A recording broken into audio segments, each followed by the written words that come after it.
ஒரு அமைதியான கிராமத்தில ஒரு பெரிய குளம் இருந்தது. அந்த குளத்துல ஒரு மீன் எந்த கவலையும் இல்லாமல் சுகமா வாழ்ந்துகிட்டு இருந்தது.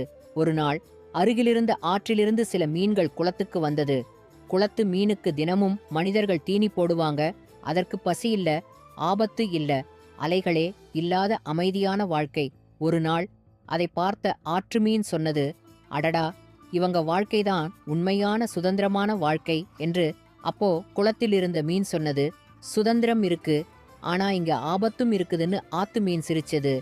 பரவாயில்லை, நான் குளத்திலேயே இருக்கேன்னு சொல்லிருச்சு. சில நாட்கள் கழிச்சு குளம் சுத்தம் பண்ண மனிதர்கள் வந்தாங்க. பெரிய மீனை பார்த்ததும் வலை போட்டு பிடிச்சிட்டாங்க. அந்த மீன் துடிச்சது, தப்பிக்க நினைச்சது, ஆனா முடியல. அப்போதான் அதுக்கு புரிஞ்சது, பாதுகாப்பு கிடைக்கிறது என்பதற்காக நாம் பேராசைப்பட்டால் அது நம் வாழ்க்கையையே இழக்க நேரிடும் என்று.